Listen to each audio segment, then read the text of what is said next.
السلام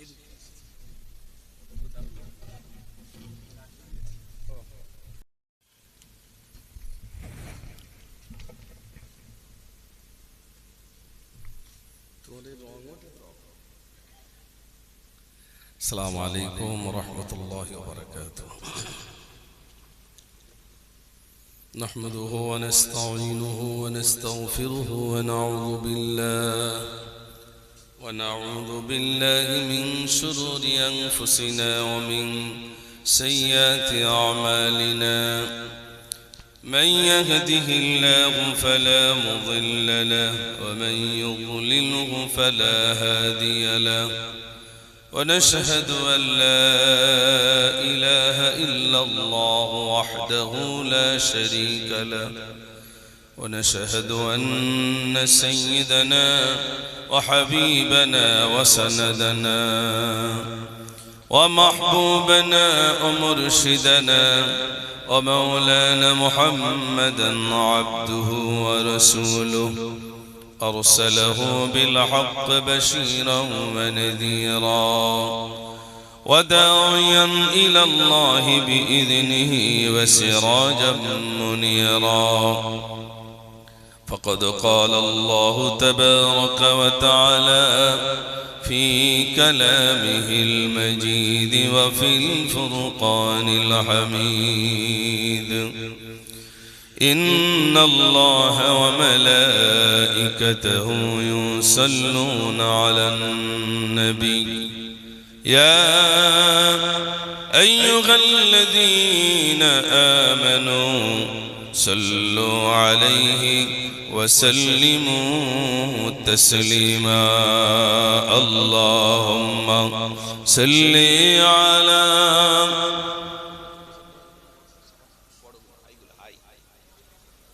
وعلى آل سيدنا। রাত প্রায় 12টা বাজতে যায়। একবার আওয়াজ দেখে আপনাদের সেই অনুপাতে তো আমার আলোচনা রাখতে হবে। একবার আওয়াজ দেখি নারে তাকবীর। আল্লাহ, এরকম আওয়াজ হচ্ছে কেন? আল্লাহু আকবারের আওয়াজ এত আস্তে, সবাই মিলে একটু জোরে দেন নারে তাকবীর। মাশাআল্লাহ, আস্তে আস্তে হবে, আস্তে আস্তে হবে ইনশাআল্লাহ। একটু বলবেন, মানুষ বিপদে বেশি আল্লাহর নাম নেয় না সুস্থ হালতে বেশি নেয়? বিপদে না পড়লে আল্লাহ বলতে চায় না। রাত যদি হয়েছে আর আমি আপনাদের গ্রামের বললে ভুল হয় না। আমার পূর্বে আমার ভাই এতক্ষণ আলোচনা রাখলেন, ওগুলো যদি বাড়ি পর্যন্ত নিয়ে যেতে পারি আলহামদুলিল্লাহ। কিন্তু আমরা যাওয়ার সময় সব চটে ফেলে দিয়ে চলে যাই। যা শুনেছি এই থাকলো, আমি চললাম। লাভ হচ্ছে বলে মনে হয়? কোনো লাভ হবে না। এই জন্যে আলহামদুলিল্লাহ খুব ভালো লাগছে আপনাদের এখানে অনেকদিন পর আল্লাহ পাক এনেছেন। যদিও আমার বাড়িটা একেবারেই পাশে, রাজাপুর আর আমোদপুর বেশি দূর নয়। আমোদপুর মানে চৈতল আর কি, পাশের গ্রামের নাম আমোদপুর। পুরের সঙ্গে মিল আছে। আপনাদের রাজাপুর, আমার বাড়ি আমোদপুর। আলহামদুলিল্লাহ মিল আছে যখন, তখন সবাই মিলে একটু জোরে নিজের জড়তা দূর করার জন্য একটু আল্লাহু আকবার সবাই মিলে বলবো নারে তাকবীর। মাশাআল্লাহ, একটু প্রাণ ভরে মহব্বতে দুরূদ পড়ুন। আল্লাহুম্মা সাল্লি আলা মাওলানা মুহাম্মদ ওয়া আলা আলি সাইয়্যিদিনা। একদিন তোমারি নাম মসজিদে হবে এলান। একদিন তোমারি নাম মসজিদে হবে এলান। তৈরি থেকো, তৈরি রেখো কবরের মাল সামান। একদিন তোমারি নাম মসজিদে হবে এলান। আল্লাহুম্মা সাল্লি আলা, সবাই পড়ে মাওলানা محمد وعلى آل سيدنا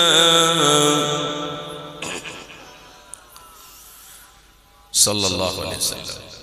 সম্মানিত আজকে সবার স্বনামধন্য সভাপতি সাহেব, বিশেষ করে আমার পূর্ববর্তী বক্তা আবার আমাদেরই প্রাণপ্রিয় হযরত মাওলানা সাহেব এবং সামনে উপবিষ্ট জ্ঞান পিপাসু দিনদার ইমানদার আল্লাহওয়ালা ভজির ভাইরা, আল্লাহ সুবহানাহু ওয়া তাআলার প্রতি প্রশংসা যে আল্লাহ আমাদেরকে দুনিয়ার সমস্ত কর্ম থেকে দূরে রেখে তানার পুত পবিত্র ধর্মসভায় বসবার এবং শুনবার মতো আল্লাহ সুযোগ করে দিয়েছেন। সেই মহান স্রষ্টার প্রতি শুকর আদায় করি। সবাই সমস্বরে ভক্তি ভরে প্রাণ ভরে উচ্চ আওয়াজে বলি আলহামদুলিল্লাহ। সবাই মিলে বলুন আলহামদুলিল্লাহ। কেউ যদি জিজ্ঞেস করে ভাই কেমন আছেন, কি বলবেন?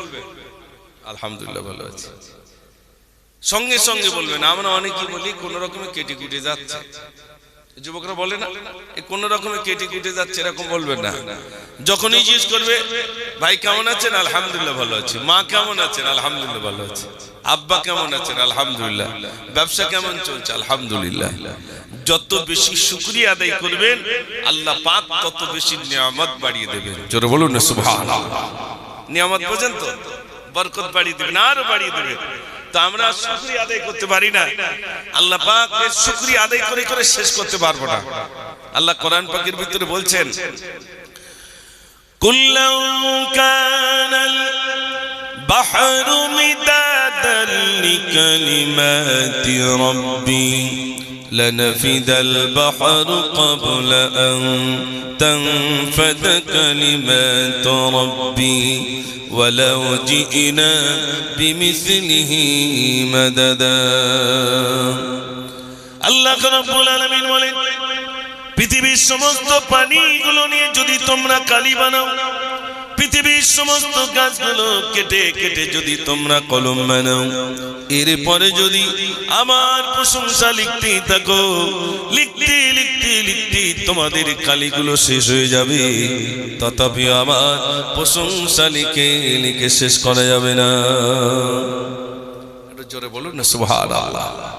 আসলে কখন সুবহানাল্লাহ বলতে হয়, কখন মাশাআল্লাহ বলতে হয়, কখন জাযাকাল্লাহ বলতে হয়, কখন ইনশাআল্লাহ বলতে হয়, এটা আমরা জানি না। এক জায়গায় মিলাতে গেছি, এরকম জলসায় গাড়ি থেকে যেই নেমেছি কটা যুবক এসে আমাকে বলছে আসসালামু আলাইকুম। ওয়া আলাইকুম আসসালাম। হাতে হাত দিয়েছে, আবার বলছে মিনহা খলাকনাকুম ওয়া ফিহা নুঈদুকুম। তাহলে কি সর্বনাশ, মিনহা খলাকনাকুম। তাহলে খোকা মরি আগে তার মাটি দিস কো। দেখো বলছে হুজুর সে ভুল হয়ে গেছে। তাহলে কখন সুবহানাল্লাহ বলতে হয়, কখন মাশাআল্লাহ বলতে হয়, কখন জাযাকাল্লাহ বলতে হয়, এটা শিখতে হবে না, হবে না ভাই? কখন ইনশাআল্লাহ বলতে গুলো জানতে হবে। আমরা সুবহানাল্লাহ বলি না, মাশাআল্লাহ বলি না, জাযাকাল্লাহ বলি না। একবার সুবহানাল্লাহ বললে কত সওয়াব দেখেন, একটু শুনেন। জবরদস্ত আল্লাহ রাস্তা দিয়ে চলেছে, পাশেই দেখছেন বিরাট একটি বড় কবরস্থান। তিনি সালাম দিলেন আসসালামু আলাইকুম। আমরাও কবরস্থানে সালাম দেই, তিনিও দিলেন আসসালামু আলাইকুম। উত্তর চলে এলো ওয়ালাইকুম আসসালাম।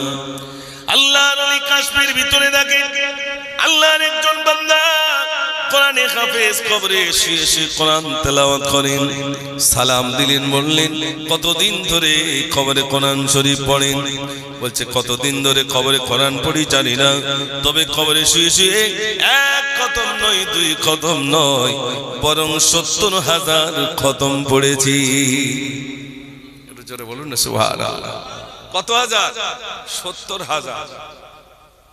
৭০,০০০ খতম পড়েছেন।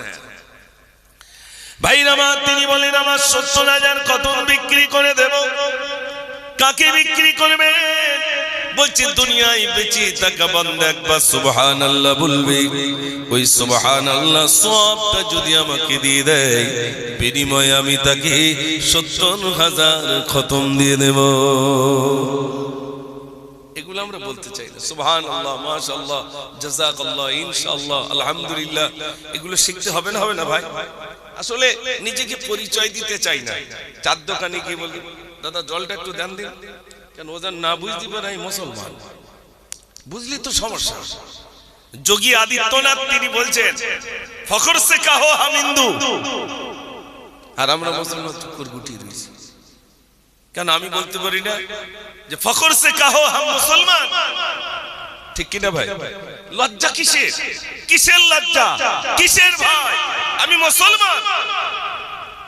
যে মুসলমানের আদর্শ আর চরিত্র দেখে বিধর্মীরা ইসলাম কবুল করেছিলেন, জোরে বলুন না সুবহানাল্লাহ। আর এখন আমাদের চরিত্র দেখে সব ঘর থেকে পালাচ্ছে। মুসলমানের ঘরের পাশে ঘর করতে চাই না। যুবক ভাইরা, অনেকদিন পরে এসেছি, যদিও ঘরের ধারে, রাগ করবেন না, আমি আলোচনা শুরু করব। তবে ঘুমোলে না, যত রাত বাড়বে দেখবেন একটু জড়তা আসবে, জড়তা আসবে, একটু ঘুম পাবে স্বাভাবিক। মসজিদে যাবেন শুক্রবারে, দেখবেন ইমাম সাহেব যখন খুতবা পড়ে নাহমাদুহু ওয়া নাস্তাঈনুহু ওয়া নাস্তাগফিরুহ, তখন কিছু মানুষ ঘুমিয়ে আরেকজনের গায়ে পড়ে, পড়ে না ভাই? কেন বলেন তো? ওখানে কি ঔষধ আছে? অথচ যার জীবনে ঘুম আসে না, ডাক্তারের কাছে গেছে, ডাক্তার ঔষধ দেন, ওষুধ খেয়েছে, সকালবেলা কি হচ্ছে, কি ওষুধ দিয়েছেন, একটু বেশি পাওয়ারের দেন, ঘুম আসে না। যার ওষুধ খেলে ঘুম আসে না, তারও যদি ময়দানে বসানো যায়, মেহফিলে, ওই মসজিদে যায়, অলরেডি ঘুমিয়ে যাবে। কেন? আজ আমরা এখানে যারা বসে আছি, মনে রাখবেন, যখন কোরআন ও হাদিসের আলোচনা হয়, মানুষের নাক নিস্তেজ হয়ে যায়, শান্ত হয়ে যায়, অলরেডি তখন নিদ্রা এসে যায়, রহমত আসে, আল্লাহর করুণা আসে, দয়া আসে, বান্দা নিদ্রায় তখন পেয়ে যায়। একটু জোরে বলুন না সুবহানাল্লাহ। আর বিশেষ করে আমরা এখানে উপস্থিত হয়েছি ভাই, এই জন্য ঘুমটা একটু দূর করুন, ইনশাআল্লাহ আলোচনা আপনাদের কাছে বেশিক্ষণ না, আমি একদম বলে কইয়েছি, যত রাত হোক 12:30টার মধ্যে ইতি হয়ে যাবে ইনশাআল্লাহ। আর আজকে এসে শুনলাম বিরাট ইন্তজাম, তাবারুক, ডাল আলুর দম গোশ নাকি, হ্যাঁ, ডাল আলুর দম গোশ, আর চাটনি টাটনি আছে নাকি? চাটনি নি, গোশ পর্যন্ত, আলহামদুলিল্লাহ।